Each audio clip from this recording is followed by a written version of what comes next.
So hello guys, my name is Rohan और आप देख रहे हैं मेरा यूट्यूब चैनल वी वाइल्ड। तो चलिए आज का टॉपिक शुरू करते हैं। सो थंबनेल देख के तो आप समझ ही गए होंगे कि आज हम किस बारे में बात करने वाले हैं। आपने हो सकता है किसी के घर में या फिर किसी दुकान में एक्वेरियम देखा और आपको बहुत ही अच्छा लगा, आपने सोचा आप भी एक ले ले। पर जब आप उसको ख़रीद के लाते हैं उसके बाद देखते हो सकता है वो थोड़ा गंदा हो जाए या फिर उसका फीस धीरे धीरे मरने लग जाता है। पर ये क्यों है? पर आप जब किसी के घर में या किसी दुकान में देखते हैं तब तो वो बहुत ही अच्छा रहता है। तो आज हम इसी बारे में बात करेंगे कि आप कैसे एक अच्छा सा एक्वेरियम चूज़ करें और क्या क्या मैंडेटरी चीज़ है जो आपको एक्वेरियम लेने के टाइम ख़रीदना चाहिए। सो एक एक्वेरियम लेने से पहले जो सबसे पहला आपको चीज़ करना है वो है आपको अपना फ़िश सिलेक्ट करना है। हाँ, ये बहुत ही इंपॉर्टेंट है क्योंकि अगर आप कोई भी फ़िश लेंगे तो उसका ग्रुप मैच करके ही उसका जो टैंकमेट्स होगा वो आपको परचेस करना पड़ेगा। जैसे कि समझिए आपने अगर कोई गोल्ड फिश लिया तो आपको ऐसे ही फ़िश लेना पड़ेगा जो गोल्ड फिश के साथ अच्छी तरह से रहता है, क्योंकि अगर आप इस तरीके का नहीं करेंगे तो हो सकता है बाद में जाके आपका गोल्ड फिश या फिर उसका जो टैंकमेट है उसमें कोई प्रॉब्लम आ जाए या फिर वो मर भी सकता है।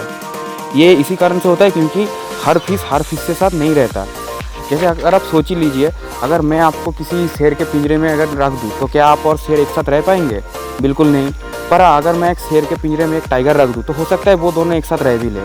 तो इसी तरीके से एक्वेरियम में भी होता है, आपको फिश का जो ग्रुप होता है उसको मैच करके रखना चाहिए। जैसे आप समझ लीजिए कोई आप टेट्रा वैरायटी रख रहे हैं तो उसके साथ आप टेट्रा ही रखिए, उसके साथ आप गोल्ड फिश या फिर कुछ और जो तरीके का जो टेट्रा के साथ नहीं रहता उस तरीके का फिश भी मत रखिए। तो अगर आप पहले ही अपने फ़िश का ग्रुप सिलेक्ट कर ले, मतलब आप कौन से फ़िश रखना चाहते हैं वो अगर आप पहले स्टडी करके समझ ले तो आपका जो एक्वेरियम रखने का जर्नी है वो ज़्यादा दिन तक चलेगा और आपको भी उसमें मज़ा आएगा। और सेकंड जो चीज़ के बारे में आपको ध्यान रखना है वो है आपका टैंक। एक्वेरियम में जो मेन चीज़ होता है वो होता है टैंक। तो अगर आपने अच्छा सा टैंक ही नहीं चूज़ किया तो हो सकता है आपका फ़िश उसमें ना भी रह सकता है। जैसे कि अगर आपने कोई बड़े टाइप्स का फ़िश खरीद लिया जो बहुत ही बड़े होते हैं और उसको अगर आप 1.5 या 2 फीट के एक्वेरियम में रख दें तो बाद में जाके आपको बहुत ही प्रॉब्लम होगा। फ़िश को भी बहुत प्रॉब्लम होगा क्योंकि वो उतने छोटे से जगह में रह भी नहीं पाएगा। और जब आप ज़्यादा बार बार अपना एक्वेरियम चेंज करोगे तो हो सकता है आपको भी बहुत ही कॉस्टली पड़ जाए। तो इसलिए अपने फ़िश को सिलेक्ट करने के बाद उसके बाद उसका साइज़ को ध्यान में रखते हुए आप अपना टैंक भी लीजिए। टैंक खरीदने के टाइम दूसरे जिस बात का बहुत ही ध्यान रखना चाहिए वो है उसके ग्लास का थिकनेस। बहुत कोई शॉपकीपर क्या करता है, अपने एक्वेरियम का कॉस्ट घटाने के कारण वो बहुत ही पतले कांच को ले आता है जिसका थिकनेस बहुत ही कम होता है। और अगर उसी टाइप के एक्वेरियम अगर आप खरीदे तो हो सकता है वो 1 या 2 साल में वो फट सकता है, क्योंकि 1x1 के जो टैंक होता है उसमें भी 27 लीटर पानी रहता है। अगर आप 2 या 3 फीट का पतले लेयर का अगर कांच खरीद ले तो हो सकता है वो ज़्यादा दिन तक नहीं टिके। इसलिए उसका ग्लास का थिकनेस भी बहुत ध्यान में रखना बहुत ही ज़रूरी है। सो एक अच्छा सा टैंक चूज़ करने के बाद दूसरा जो चीज़ आपको ध्यान में रखना है वो है उसका ग्राउंड मटेरियल। मतलब आप ग्राउंड में जो चीज़ उसको बिछा रहे हो, मतलब जो सैंड या फिर जो स्टोन बिछा रहे हो। अगर आप प्लांटेड टैंक की बात करें तो वहाँ पर तो आपको सॉइल ही देना पड़ेगा, तो इसलिए मैं उसके बारे में कुछ नहीं बोलूँगा। मैं बोल रहा हूँ अगर आप सैंड या स्टोन यूज़ कर रहे हो तो अगर आप सैंड या स्टोन यूज़ कर रहे हो तो आप एक चीज़ ध्यान में रखना, जब वो जो फिश है आपका वो जब पूप्स करता है तो अब वो हो सकता है सैंड में मिक्स्ड हो जाता है या फिर वो जो स्टोन के जो गैप होता है उसमें अटक जाता है। तो अगर आप ऊपर अपना जो वाटर है उसको क्लीन कर देंगे तो उसके बाद दूसरे बार अगर आप उसमें पानी डालेंगे तो हो सकता है वो जो गंदगी है वो फिर से ऊपर आ जाए। तो इसलिए ये दिक्कत बहुत ही फेस करने को मिलता है। तो इससे बचने के लिए जो सबसे बेस्ट उपाय वो है अपने एक्वेरियम का जो पानी है उसको साइफन कीजिए। साइफन एक पाइप लगा हुआ एक मशीन होता है जो आपको टैंक के पानी को नीचे से क्लियर करता है। उसमें जो एक पाइप होता है वो आप अपने सैंड के अंदर या फिर जो स्टोन के बीचों बीच जो गैप होता है उसके अंदर घुसा के उसके अंदर से आप जो कचरा है उसको निकाल पाओगे। तो इसलिए अपने टैंक को क्लीन करते टाइम आप अपने टैंक से साइफन कीजिए और उससे अपना जो टैंक का जो गंदगी है वो सब आप क्लीन कर पाएंगे। अगर आप एक न्यू हॉबिस्ट है और अगर आपने जो फ्रेश वाटर का फिश है अगर वो पाल रहे हैं तो मैं आपको सजेशन दूंगा आप बेयर बॉटम टैंक यूज़ कीजिए, क्योंकि बेयर बॉटम टैंक में जो होता है वो एकदम खाली होता है, इसलिए उसको क्लीन करना भी बहुत ईजी होता है और फिल्टर भी बहुत अच्छी तरीके से काम करता है। पर हाँ, अगर आपको थोड़ा डेकोरेशन चाहिए तो मैं आपको रेकमेंड करूँगा आप थोड़े बड़े स्टोन या फिर पेबल्स, बड़े जो पेबल्स होते हैं वो यूज़ कीजिए, क्योंकि इस बड़े पेबल्स को क्लीन करना और उसके बीच से जो गंदगी है उसको निकालना भी बहुत ईजी होता है। बड़े स्टोन या पेबल्स यूज़ करने का एक और फ़ायदा भी है, अगर आप कोई गोल्ड फिश कीपर हो या फिर इस टाइप का कोई फिश रखते हो जिसका मुंह थोड़ा सा बड़ा है तो आप देखेंगे जो फिश होता है वो ग्राउंड में कुछ इधर उधर से ढूंढ के कुछ खाता है। और इस टाइम अगर आप छोटे पेबल्स यूज़ करेंगे तो हो सकता है वो खाना खाते खाते थोड़े पेबल्स भी अपने पेट के अंदर ले ले, और अगर ऐसा हो जाए तो बाद में वो बहुत ही बड़ी दिक्कत क्रिएट कर सकता है आपका फिश मर भी सकता है। इसलिए अगर आप बड़े पेबल्स यूज़ करेंगे तो आप देखेंगे वो उस पेबल्स को खा नहीं पाएगा, इसलिए वो बहुत अच्छी तरीके से रह भी पाएगा। ग्राउंड मटेरियल के बाद दूसरा जो चीज़ हम बात करने वाले हैं वो है डेकोरेशन। हर कोई अपने एक्वेरियम को बहुत ही अच्छी तरीके से रखना चाहता है, पर आपने बाज़ार में देखा होगा बहुत तरीके का डेकोरेशन का सामान मिलता है, आपको सभी पसंद आता है। बहुत कोई क्या करता है, सभी खरीद के अपने छोटे से टैंक में ही सब कुछ लगा देता है। इससे क्या होता है, अपने फिश को ही जगह नहीं मिलता स्विम करने के लिए। हाँ, अगर आपने छोटे टाइप का फिश रखा है जैसे टेट्रा, मोली, गप्पी, इसके अंदर अगर आप ज़्यादा डेकोरेशन करेंगे तो हो सकता है ज़्यादा कुछ प्रॉब्लम नहीं, पर फिर भी लिमिटेड करना ही सही है। पर अगर आपने कोई गोल्ड फिश या फिर कुछ बड़े टाइप्स का अगर फिश रखा है तो अगर उसमें अगर आप ज़्यादा डेकोरेशन करेंगे तो हो सकता है वो स्विमिंग में प्रॉब्लम क्रिएट करे। और कुछ डेकोरेशन तो इतने शार्प होता है कि हो सकता है उसका फिन भी फट सकता है। इसलिए अपने डेकोरेशन को जितना हो सके मिनिमम रखिए, या फिर इतना ही रखिए जो दिखने में अच्छा लगता है और अपने फिश को भी ईजिली हो स्विम करने में। जब डेकोरेशन की बात हो ही रही है तो एक बात मैं बोलना चाहता हूँ, अपने फिश के एक्वेरियम के अंदर डेकोरेशन के आइटम हिसाब से आप कोई जो हाइडिंग प्लेस होता है वो रख सकते हैं, क्योंकि हाइडिंग प्लेस हर फिश को ही बहुत पसंद है। और अगर कोई फिश स्ट्रेस में आ जाए या फिर वो डर जाए तो अब वो एक हाइडिंग प्लेस ही ढूंढता है। तो इसलिए अगर आप चाहे तो अपने फिश के एक्वेरियम में एक डेकोरेशन के तौर पर एक हाइडिंग प्लेस रख सकता है, ये उसके लिए बहुत ही हेल्पफुल होगा। तो अब हम जिस बारे में बात करने वाले हैं वो है लाइटिंग। हाँ, आपने सही सुना, एक्वेरियम में एक लाइटिंग बहुत ही अच्छी चीज़ है और ये बहुत ही एसेंशियल है, क्योंकि लाइटिंग जैसे एक एक्वेरियम को खूबसूरत भी बनाती है, दूसरा ये फिश को भी बहुत हेल्प करता है। नेचर में एक फ़िश का जो दिन और रात का साइकिल होता है वो आप एक्वेरियम में भी मिमिक्री करते हो, क्योंकि अगर आप देखें तो दिन में आप लाइट जला के रखते हो और रात को जो है वो लाइट आप ऑफ कर देते हो। ऐसे ही नेचर में भी दिन में उजाला होता है और रात में अंधेरा। तो अगर आपने एक अच्छा तरीके का लाइट नहीं लगाया तो फिश में बहुत तरीके का प्रॉब्लम आ सकता है। पहला है, उसका जो कलर है वो धीरे धीरे फेड होने लगता है, और जो है वो धीरे धीरे अब स्ट्रेस में आने लगता है। हर वक्त अंधेरे में उसको रहना बिल्कुल पसंद नहीं है, इसलिए एक अच्छे तरीके का लाइटिंग भी लगाना बहुत ही ज़रूरी है। और अगर आप कोई प्लांटेड एक्वेरियम रख रहे हो तो उसमें तो लाइट एकदम एसेंशियल चीज़ है, क्योंकि अगर लाइट नहीं मिलेगा तो हो सकता है आपका प्लांट खाना नहीं बना पाएगा, और खाना नहीं बना पाएगा तो वो बचेगा कैसे। इसलिए लाइट एक एक्वेरियम में बहुत ही इंपॉर्टेंट चीज़ है। लाइटिंग के बाद जो सबसे इम्पोर्टेंट चीज़ है वो है ऑक्सीजन पंप। ऑक्सीजन के बिना कोई भी मछली जिंदा नहीं रह पाता।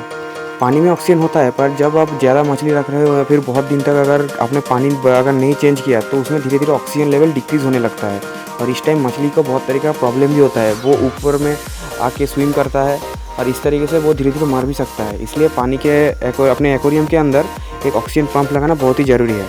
आपने देखा होगा बहुत से फ़िल्टर से भी ऑक्सीजन जो बबल्स होता है वो निकलता है। तो अगर आप उस तरीके का फ़िल्टर यूज़ कर रहे हो तो आपको ऑक्सीजन पंप अलग से लगाने का कोई ज़रूरत नहीं है। और एक बात, बहुत टाइप का फिश होता है जिसको पानी से डायरेक्ट ऑक्सीजन लेने का ज़रूरत नहीं पड़ता, क्योंकि उनके पास लेब्रियंट ऑर्गन होता है जो उनको पानी के बाहर आके ऑक्सीजन लेने में हेल्प करता है। जैसे आपने देखा होगा बेटा फिश पानी के बाहर आके ऑक्सीजन लेता है। इसी तरीके का और एक फिश है वो है गोरामी। गोरामी भी पानी के ऊपर आके ऑक्सीजन लेता है। तो इस टाइप के अगर फिश पाल रहे हो तो अब आपको कोई ऑक्सीजन पंप लगाने का ज़रूरत नहीं है। एक एक्वेरियम में सबसे इम्पोर्टेंट चीज़ की अगर बात करें तो उसमें पहला आता है वाटर, दूसरा आता है फ़िल्टर। एयर के बिना जैसे आप नहीं रह सकते वैसे पानी के बिना मछली भी नहीं रह पाता। एक्वेरियम हॉबी में जो मेन रूल हो रहा है वो है पानी को क्लियर रखना। जो इस रूल को अच्छी तरीके से समझ जाता है और जो इस पानी को अच्छी तरीके से क्लियर रख पाता है वो अपने फिश को ज़्यादा दिन तक अच्छे रख पाता है, और जो नहीं समझ पाता वो अपने फिश को गवा देता है। इसलिए अपने पानी को क्लियर रखना सबसे ज़्यादा ज़रूरी है एक्वेरियम हॉबी में। तो इस पानी को कैसे आप चूज़ करें, क्योंकि एक अच्छा पानी अगर नहीं चूज़ करेंगे तो हो सकता है आपका फिश मर भी जाए या फिर उसमें कोई डिजीज़ भी आ सकता है। तो जो एक्वेरियम का पानी है वो क्लोरीन रहित होना चाहिए, मतलब उस पानी में क्लोरीन बिल्कुल नहीं होना चाहिए। पर आपको पता कैसे चलेगा कि आपके पानी में क्लोरीन है या नहीं? इस चीज़ को पता करने के लिए तो आपको कोई किट लगेगा जिसके सहायता से आप अपने पानी का जो क्लोरीन है उसको टेस्ट कर पाएंगे। ये हो सकता है बहुत कॉस्टली भी हो जाए, पर अगर आपको लगता है कि आपके पानी में क्लोरीन है तो आप क्या कर सकते हैं कि उसके अंदर क्लोरीन रिमूवर यूज़ कर सकते हैं। मार्केट में ये क्लोरीन रिमूवर बहुत ईजिली मिल जाता है। आप अपने पानी के क्वांटिटी के हिसाब से उसके अंदर क्लोरीन रिमूवर ऐड कर सकते हैं। पर अगर आपको क्लोरीन रिमूवर नहीं मिल रहा या फिर वो लेने में आपको कुछ प्रॉब्लम है तो आप 2 दिन पुराना पानी यूज़ कर सकते हैं, क्योंकि 2 दिन पुराना जो पानी होता है उसके अंदर क्लोरीन नहीं रहता। क्लोरीन धीरे धीरे उसके अंदर से मिट जाता है। इसलिए अगर आप क्लोरीन रिमूवर नहीं यूज़ करना चाहते हो तो फिर आप 2 दिन पुराना पानी यूज़ करिए। और जो पहले ही बोला था, अपने फिश को एकदम क्रिस्टल क्लियर पानी दीजिए। अगर आप कोई गंदा या मैला पानी देते हैं तो वो आपके फिश के लिए बहुत ही हानिकारक हो सकता है। आपने देखा होगा फिश शॉप में जो होता है उसमें ज़्यादातर एक्वेरियम ही बहुत गंदे होते हैं। तो अगर आप कोई फ़िश खरीद के लाए तो अपने टैंक में ओनली फॉर उस फिश को ही डालिए। उसका जो पानी होता है उसको बिल्कुल मत डालिए, क्योंकि वो बहुत ही गंदा होता है और ये गंदा पानी आपके टैंक के पानी को भी गंदा कर सकता है। फ्रेश एयर जैसे आपको फ्रेश रहने में अच्छा हेल्प करता है, वैसे ही फ्रेश पानी अपने मछली को भी फ्रेश रहने में हेल्प करता है। तो अपने पानी को फ्रेश कैसे रहे, इसके लिए हम यूज़ करते हैं फ़िल्टर मछली के लिए बहुत ही एसेंशियल है। अगर आप मार्केट में देखें तो बहुत तरीके का फ़िल्टर मिलता है, पर उसमें से जो अच्छा होगा वही आप लीजिए। क्योंकि अगर आप बात करें पावर फ़िल्टर या स्पॉन्ज फ़िल्टर की, तो वो जैसे पानी के अंदर ही रहता है और वो जो मैला है वो अपने पानी के अंदर ही कैच करता है। इससे आपका पानी ज़्यादा तो क्लीन नहीं हो, थोड़ा क्लीन होता है पर ज़्यादा नहीं। और इससे अपना जो पानी का है उसका एमोनिया लेवल भी डिक्रीज़ नहीं होता, क्योंकि जो गंदगी है वो आपके पानी के अंदर ही रहता है। तो इसलिए कोशिश कीजिए टॉप फ़िल्टर या फिर जो कैनिस्टर या फिर हैंग ऑन बैक फ़िल्टर, ये जो थोड़ा सा अच्छे क्वालिटी का फ़िल्टर होता है, ये सब फ़िल्टर ही आप यूज़ कीजिए। सो इस वीडियो के एंड में एक्वेरियम से रिलेटेड कुछ पॉइंट्स। फर्स्ट जो है वो है अपने एक्वेरियम को कभी भी किसी फ्लैट या सरफेस पे मत रखिए, मतलब जो सरफेस के ऊपर कुछ भी नहीं रखा। क्योंकि अगर आप किसी क्लीन सरफेस के ऊपर आप अगर अपना टैंक रख देंगे तो अगर आप जब उसके अंदर पानी भरेंगे, अब देखना उसके हर पॉइंट में सही मात्रा में प्रेशर नहीं मिलता। किसी पॉइंट में कुछ ज़्यादा प्रेशर हो जाता है पानी का और किसी पॉइंट में थोड़ा सा कम, और ऐसे ही चलते चलते कुछ दिन बाद आपका एक्वेरियम क्रैक होने लगता है। निचला हिस्सा होता है वहीं से ही पहला क्रैक शुरू होता है। इसका मेन कारण है आपका जो सरफेस है वो एकदम परफेक्ट नहीं है।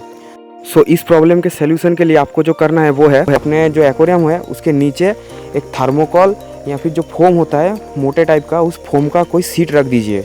जब आप कोई थर्मोकोल या फोम का सीट रखेंगे उसके ऊपर जब अपना एक्वेरियम प्लेस करेंगे, उससे क्या होगा, अपना जो एक्वेरियम होगा वो एकदम परफेक्टली बैठ जाएगा और उसमें हर पॉइंट पे इक्वल प्रेशर आएगा। इसलिए वो एक्वेरियम क्रैक होने का चांस भी बहुत कम रहेगा। बहुत कोई नए हॉबिस्ट अपने पहला मछली खरीदने के टाइम जो सबसे पहला गलती करता है वो है कि अपने शॉप से जो नया मछली खरीद के लाया वो डायरेक्टली आके अपने टैंक के अंदर छोड़ देते हैं। इसमें से सबसे ज़्यादा प्रॉब्लम होता है उस मछली का ही, क्योंकि पहले से तो वो एक कंडीशन में रहता है, उसका पानी का पैरामीटर अलग होता है, उसका टेम्परेचर अलग होता है, और आपने सीधा लाके उसको एक अलग टेम्परेचर अलग पैरामीटर के टैंक में छोड़ दिया, तो इसलिए वो स्ट्रेस में आ सकता है या फिर वो सडनली स्ट्रोक से भी मर सकता है। और एक बात जो मैंने पहले ही बोला था, एक्वेरियम का पानी बहुत ही गंदा होता है, उसमें बहुत तरीके का डिजीज़ भी हो सकता है, इसलिए उस पानी को भी कभी भी टैंक के अंदर मत दीजिए। इसलिए एक मछली को टैंक में छोड़ने का सबसे जो बेस्ट ऑप्शन है वो है पहले उसको लेके आइए, उसको थोड़ी देर एक्लिमेशन के लिए अपने जो टैंक है उसके ऊपर फ्लोट कर दीजिए। उसको जो पैकेट है उसको बिना खोल के, जब थोड़ा सा मतलब जब 10 से 15 मिनट हो जाए इस तरीके से, उसके बाद उस जो पानी वो जो पुराना पानी है उसके अंदर अपने टैंक का न्यू पानी थोड़ा थोड़ा ऐड कर दीजिए। इस तरीके से 5 मिनट रखने के बाद उस मछली को अपने टैंक में छोड़िए। ये थोड़ा सा हो सकता है लॉन्ग प्रोसेस लगता है, पर ये इतना भी लॉन्ग नहीं है, और अगर आप ऐसे करेंगे तो आपका फिश बहुत ही अच्छी तरीके से रहेगा और उसमें डायरेक्टली जो लाने के बाद जो मर जाता था वो प्रॉब्लम भी बहुत कम हो जाएगा। अगर आपके टैंक में पहले से ही फिश है और अगर आपने कोई नया फिश उस टैंक में ऐड करना चाहते हैं तो आपको इस प्रोसेस के साथ थोड़ा सा और प्रोसेस ऐड करना पड़ेगा। जैसे उस मछली को आपको 1 हफ्ते के लिए क्वारंटीन करना पड़ेगा। क्वारंटीन आप कोई दूसरा जो छोटा टैंक है या फिर कोई बकेट में भी कर सकते हैं। ये क्वारंटीन करना बहुत ही ज़रूरी है, क्योंकि आपका हो सकता है आपका जो खुद का मछली है वो हो सकता है हेल्दी हो, पर आपने जो नया फिश लाया वो हेल्दी ना भी हो सकता है, उसमें बहुत तरीके का डिजीज़ भी हो सकता है। वो हो सकता है आप डायरेक्टली ना भी देख पाए, पर जब आप वही फिश अपने जो पुराना टैंक है उसके अंदर जब आप छोड़ेंगे तो देखेंगे हो सकता है 1 या 2 हफ्ते बाद आपका जो पुराना फिश है वो भी धीरे धीरे इफेक्टेड हो जाए। इसलिए जो नया मछली लाए उसको एक क्वारंटीन टैंक में रखिए, उसमें जो भी मिथिलीन ब्लू या फिर जो रॉक सॉल्ट का जो छोटा मोटा ट्रीटमेंट होता है वो कीजिए। उसको 1 हफ्ते रखिए, अगर आपको लगा वो बहुत ही अच्छा है उसके बाद उसको अपने जो पुराना टैंक है और पुराना फिश के साथ ऐड कीजिए। इससे आपका जो पुराना फिश है वो भी अच्छा रहेगा और आपने जो नया फिश खरीदा वो भी कोई प्रॉब्लम नहीं करेगा। सो फ्रेंड्स, ये था एक वीडियो फिश एक्वेरियम के ऊपर। कैसा लगा प्लीज़ कमेंट डाउन। तो मिलते हैं एक नए दिन नए वीडियो के साथ। Thanks for watching.